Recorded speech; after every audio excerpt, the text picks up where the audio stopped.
What's this nigga real name? Jason? Jason. Don't fucking talk to me, no nigga named Jason. It has been a millennia to the day since the King of Compton, Kendrick Lamar, has slain the six-dwelling Drake in front of the entire world. Not once, not twice, but all these times. And in all honesty, the world has not been the same since. Who would have thought that hip-hop's shortest king would cause this much upheaval? Loyalty lines got drawn. Some you understood. Drake's your man, you made money together, he put you on, etc. So, as corny as it was, you understood it. A few straddled the fence, which is whack in my opinion. This goes to the teachings of Niccolo Machiavelli and the Prince. That basically says it's always best to be decisive in choosing a side. Because if you flip-flop, you make yourself an enemy of both warring sides. This is why as much as people respected J. Cole's decision to bow out, it will always come off as weak.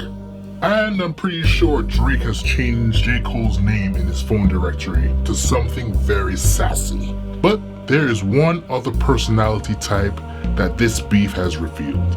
People whose loyalty really switches with the tide. The backhanded compliments. Fakest of the fake. Much like Travis Scott in the whole Drake Pharrell Clips episode. But what makes this person stand out most is not only does he have a history of showing his ass and changing teams at a moment's notice, but he is also, in spite of the many strikes against his credibility as an artist and street affiliation, still has garnered some respect in hip-hop. This person I am speaking of specifically is none other than The Game. The Game recently released a mixtape with DJ Drama called Gangsta Grills, where he not so subtly starts throwing shots at Kendrick Lamar. Now, given that this is The Game, aka Jason, no one should be terribly surprised that he's done this. It is a tactic he has leaned into his entire career. Whenever there's a little bit of hiatus and he wants to bring back that feeling, he'll drop a jab here and there to make the news cycle. However, in instances before, he's called out people specifically, 50 Cent, Meek Mill, and it was all due to beef. But when he drops the subliminal stuff, it's usually just to poke at whoever is prominent in the arena at that given moment. So it comes off as a critique of the current state of the music scene. The purist argument. However, these current jabs on this Gangsta Grills mixtape felt different. And it's not because of true bona fide beef, or fighting for survival against a pit bull like 50 Cent, or thinking that you were better than the run-of-the-mill mumble rapper. The Game's jabs at Kendrick are seeped and fermented in jealousy that is well over a decade old.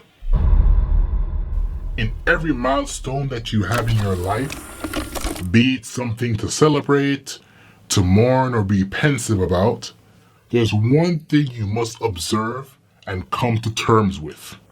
Everyone that shows up for you is not there to support you. Now, I want you to think about every time Kendrick has made a cultural impact. The Control verse in 2013, where Kendrick Lamar called out his peers in the spirit of competitive sport. What was The Game saying then? I'll tell you exactly what he was saying then. That Kendrick's verse was just bait to generate the reaction. An approach he deemed to be, quote, very weird, coming especially from a rapper that says he's the best. Yeah, okay, Game. Certainly not a tactic he's ever employed. And this was the nicer parts of what he has said.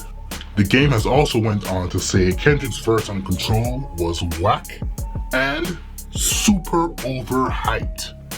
Fast forward to 2018. Kendrick wins the Pulitzer Prize for his album Damn, the highest honor reserved for literary and musical genius. A moment that had Kendrick permeate the zeitgeist in a way never seen before. Now, did that particular body of work deserve that acclaim? Well, it depends on your views. And ultimately, In the moment, it matters little. A win's a win. And for the best of rap to be recognized in such a manner should have been used to propel the genre forward, not to publicly cut down its merit. My opinion. And the game chose to respond with crickets at first. And then when Jason did surface, it was to express disbelief and claiming the win was a, quote, category error. But nothing beats his most snarky remark. The game sums off in an interview saying, I could have won a Pulitzer too if I made that type of music. What are we supposed to think when the game, a Compton native, sees Kendrick Lamar, a younger fellow Compton native, and responds to his greatest achievement in this way? Remember when the game said it if you're 40 and still rapping? Remember that? How is the younger generation now meant to feel seeing the game, someone entering the elder statesman territory, make these weird digs, consumed by the vapors for hip-hop's present great talent? Shouldn't there be some kind of growth?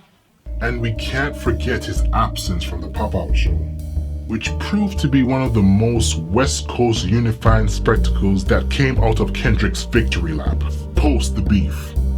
The game was not present at all for that. Some say blocked. Ultimately, the game did make it known that what Kendrick did for the West Coast was something to be commended. And if he stopped there, that would have sufficed and I probably wouldn't have made this video. Until the game goes on to parrot his stance during the entire beef, which was shouting his love and support of Drake. Drake, the same guy who chose to mock the West Coast and their artists with an AI voice of Tupac and Snoop. That Drake, the game defending the person that would make a mockery of West Coast hip-hop legends, is odd to me, especially being from Compton. Then again, it really should not be a surprise, because when it comes to the game, loyalties to people and cliques are nothing but shifting sand. In fact, the game demands others to have a greater allegiance to him than he would ever give to those around him. I remember the game's The Documentary. Borrowed the CD from a rapper friend who swore it was the shit. And honestly, it was a great album. The criticisms of the album, particularly, the name drops and sounding way too East Coast for a West Coast artist, are understandable. Nevertheless, it is a classic album. And Will's albums like LAX and Jesus Peace did prove that the game was a resilient artist. Surviving a 50 Cent beef campaign that would have ended any other rapper, The Documentary was the game's peak.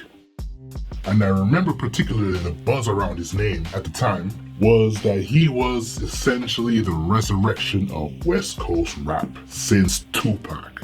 And of course, in the Documentary album, he made sure to shout out the OGs, like Westside Connection and Snoop. However, the game in the 2010s is what Kendrick is now, or at least a miniaturized version of it. The new face and legacy of West Coast rap and the city of Compton. The game's run, however, was very much short-lived and embroiled in opposition from people in low and high places. A turmoil that probably didn't afford the game the chance to flourish as he could have. That's why when you hear the jabs from the game, you get a sense of the game's mindset. In his mind, the game sees Kendrick's rise and reign as stolen valor, something the industry owed him back in the 2010 run that he never got. On the song Chrome Hearts, the game dropped some lines that sought to both make mincemeat of Kendrick's prolific run and equally bait him into a confrontation. One of the verses, he says, "I don't turn up people's albums. First guys were scared of my brother, so I started pulling up without him. Los Angeles King, give me a rooftop, I'll shout it. And the man you thought was king ain't gonna do nothing about it." Los Angeles King, there it is. It's very LA centric and LA specific. There's only one king currently off of the back of the Drake beef.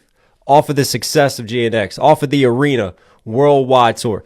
And if Game wants to sidestep it and say it's not really a Kendrick diss, it's one of those sneaky ones. And the fact some are caping and saying, oh, he didn't say Kendrick. Who else is he really talking about? The prolific run and numbers Kendrick put on the boards the entire year of 2025 with GNX, the Grammys, Super Bowl, winning the Drake beef, creating the most memorable moments in hip-hop and the world stage, especially putting on for the West Coast. Come on, who else could he be talking about? And when I start to show you the type of person the Game is, it will become very clear. Not only is he jealous of Kendrick, but the reason why goes far beyond talent and skill set. Okay, full disclosure.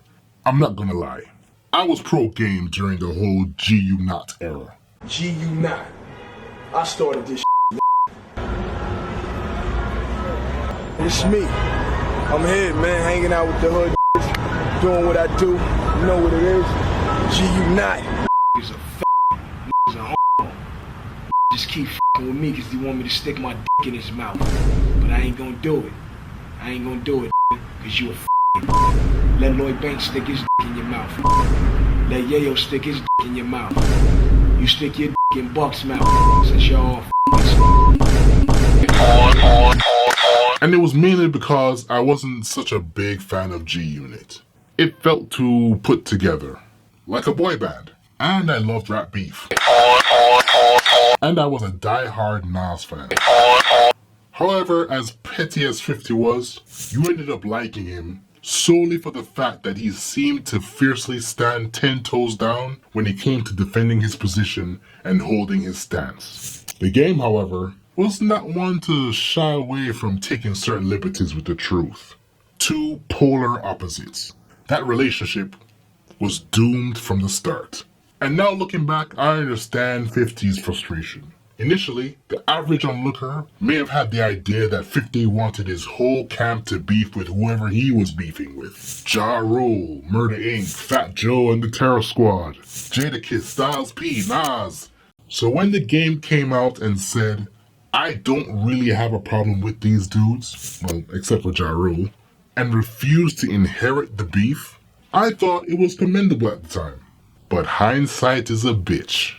Because when 50 was using all his available power, newly procured by the way with his success, to squash tension between Jay-Z on the Game's behalf, the Game chooses to use that precise moment to say fuck Jay-Z on tour overseas. You know what I feel like? I feel like Jay-Z. Jay-Z. I mean Jay-Z. Jay-Z.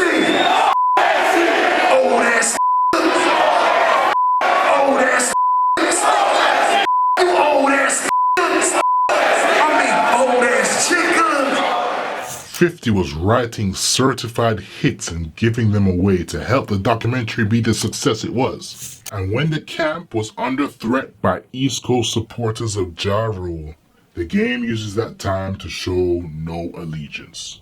You know, openly, I wouldn't expose what I did for the project, but I wrote those records. I created the concept of those records, and he rapped around it. He's a great rapper. He's not a good songwriter. He says a lot of people's names for shock value. He says things he doesn't mean. He says a lot of things and take it back.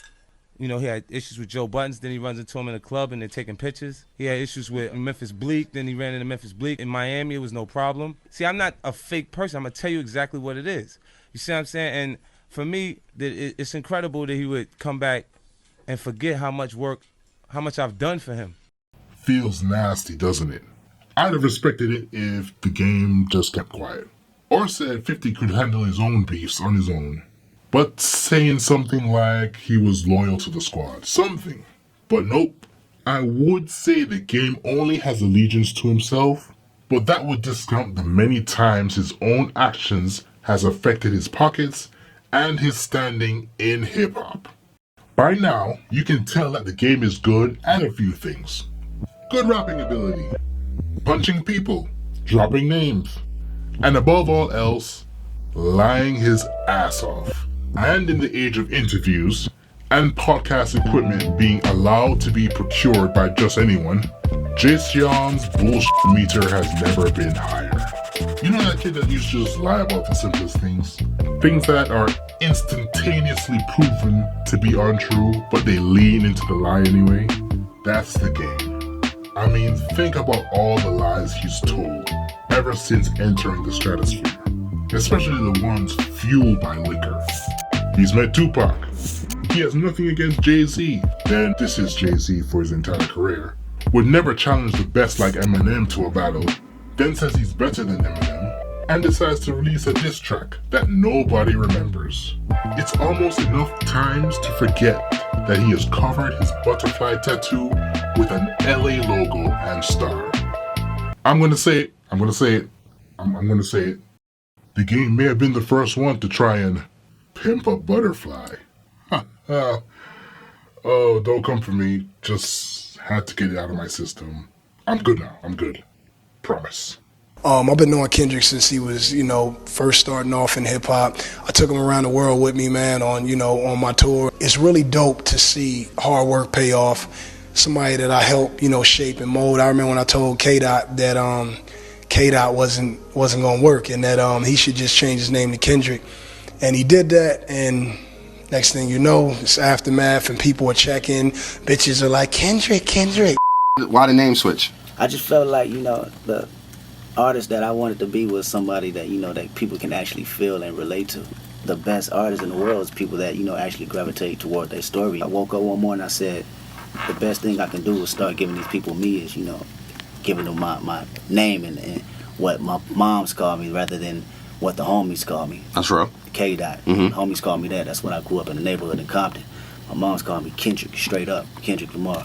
But out of all the cap statements the game has made, the most recent one that caused a kerfuffle was when he said that he was hell-bent on signing Kendrick Lamar before he became famous. Like he was the first one to see his potential and was trying to get him from top dog, but he was denied somehow. Now this is only funny because somehow Kendrick, with his genius, managed to retroactively debunk this claim with a little-known unreleased underground track that speaks to a time where a hopeful Kendrick placed his mixtape in the hands of the game via a mutual acquaintance. According to the song, Kendrick ultimately was told the game didn't with his music. So much for being a visionary that could have signed the greatest rapper in the world. Or at the very least, the greatest rapper on the West Coast. You may not like that, but the numbers prove it. Another footnote worth mentioning was the Super Bowl halftime performance. No, not that performance. We're talking about the iconic Super Bowl 56 show back in 2022. It ended up being dubbed as a West Coast performance, as it highlighted the titans of the region and the affiliates of the hip-hop sound. Dr. Dre, Snoop Dogg, Kendrick Lamar, even Eminem, Mary J. Blige, and 50 Cent were all present performing. It was an ode to the West Coast hip-hop and its influence. And just from the list, you can tell there was no reserved parking for a red rose with white ceilings. The game was not part of this celebration of culture. Now you have to peep the dynamics. Jay-Z was in charge of producing the halftime show. He tried his darnest, apparently, to block 50 Cent from taking part. But it was Eminem that pushed and fought tooth and nail for him to be included. Say what you want about Eminem, but that's brotherhood. The type of brotherhood I am sure the game wished he had with 50 Cent. So essentially the game was going up against several titans who understandably did not want him to be present. Cultural impact or nah, the long-standing beef with 50 Cent, the weird beef with Jay-Z. One minute he says he has a problem with the Jigga Man, the next is Jay-Z. However, he does not fully single out any of these two for the reasons why he wasn't involved with the event. He does, however, point out one specific person for not using their influence to smooth things over and veto any decision to have him X'd out. Who am I talking about? Dr. Dre. On the I Am Athlete podcast back in June 2022, the game claimed he was snubbed because he wasn't a safe artist, further compacted by the politics of dealing with people he has had tension with to varying degrees. On the podcast he said, and I quote, "The real reason I wasn't on the Super Bowl is because I'm not a safe artist. You don't know what the game's gonna do when you get up there. So it's just like, he's not safe." So they went with the safe artists. The Super Bowl's in LA, right? It's a Dr. Dre Super Bowl, but it is Jay-Z. But Jay-Z understands the dynamics of West Coast hip-hop very well, right? And I don't think Jay-Z would have had a problem if Dre would have said, "We're bringing Game on the Super Bowl." The Game wanted Dre to do for him what Eminem did for 50 Cent. First off, Jay-Z tried to skip the capo and the underboss, expecting to get directly co-signed by the Don. But the Game, for better or worse, burnt his bridges when it comes to Aftermath. Which is fine. He's even okay to say he felt hurt. But part of the Game is taking accountability, something he still fails to do. But this Super Bowl snub was the catalyst that had the Game making his most renowned cap statements of 2022, including that he was better than Eminem, and that Kanye West did more for his career than Dr. Dre ever did, which is nuts. And I really want you to focus how many times Dr. Dre turns up in the Game statements, because it is a huge tell. So imagine, you felt you got snubbed at the Super Bowl performance in 2022, where Kendrick performed, only for Kendrick to come back at the height of his popularity in 2025, not only to perform, but to lead the halftime performance. You knew the Game was somewhere fuming, because in actual fact, the last time the Game put on for the West Coast in a really, truly monumental way, Kendrick Lamar was there too. I'ma say this and I'ma mean this. You got the torch, you better run with it. You better run with it, cause it's yours.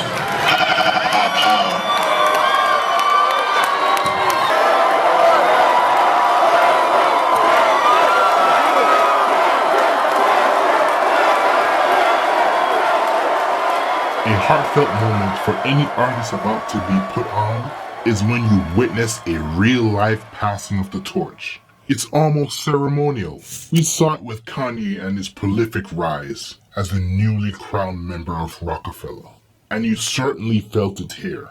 Kendrick, surrounded by OG rap legends from the West Coast, Corrupt, Snoop Dogg, and The Game, officially crowning a young, emotional Kendrick Lamar with the blessing and anointing to carry on rap legacy. Nigga, this is the motherfucking West Coast, and the motherfucking torch has been passed.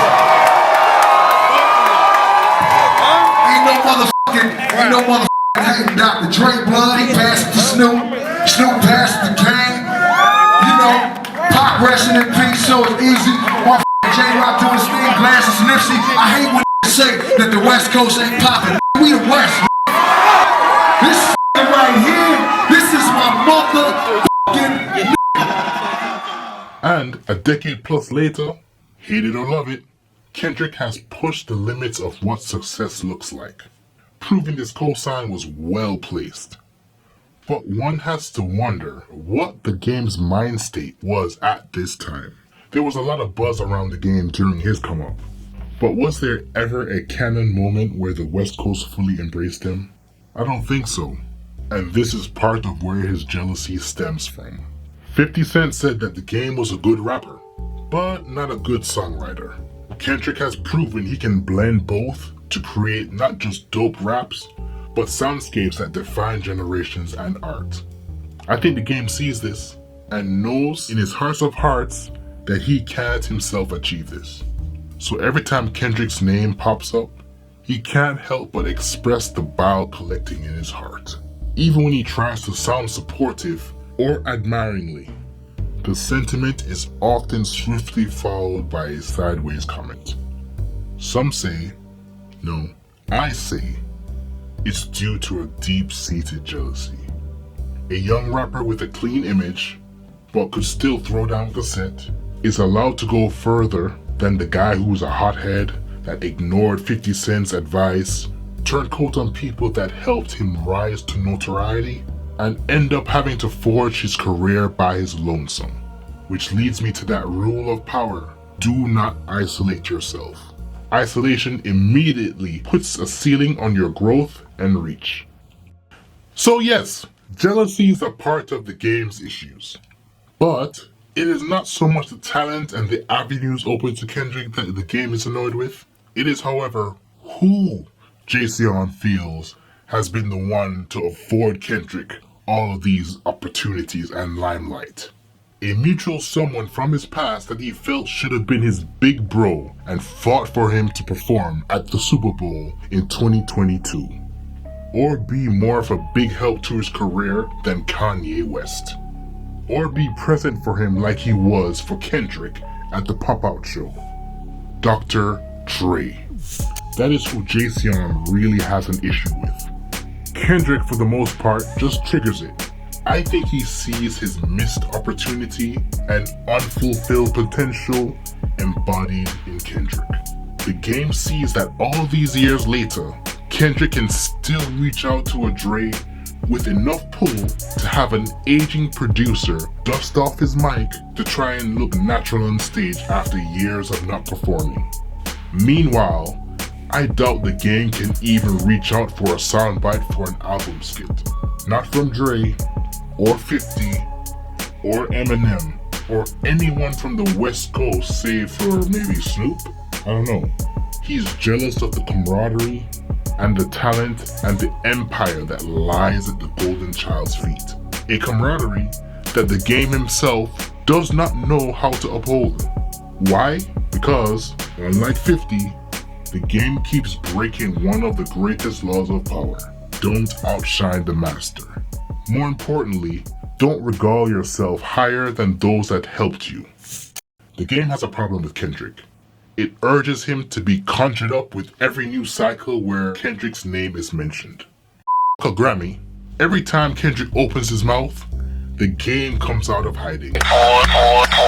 When the game observes Kendrick's career, he sees what untethered support and success looks like. From Dr. Dre, the West Coast, and hip-hop at large. And that is swiftly followed by him reminiscing about his own embattled start and his missteps. This comparison in the game's mind is the perpetual engine for the game's jealousy, and entitlement is what ferments it. The fact that the game's impact has dwindled to mixtape beef fodder to spur on internal West Coast beef in a time of West Coast unity like we've never seen before is proof the game is a hypocrite. Or maybe he's exactly who he is. Hating Gorilla Black for sounding like Notorious B.I.G., however being very chameleon with his tone and delivery to the point you could not tell if it's him rapping or if it was a guest appearance on the track. Or that one track where he sounds like B.I.G. But that's his mindset. Good for me, not for anyone else. Hopefully this will be a wake-up call for the game. And people in general.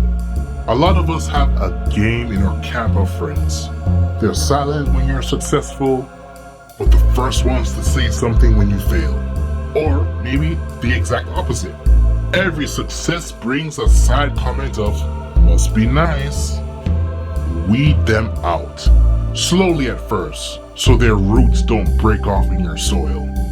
Then permanently. You could be from the same hood, the same camp, take part in the same art form or interests. It does not matter. Weed them out. Which is another rule of power. Avoid the unlucky and the unfortunate. And that, my friends, is the game.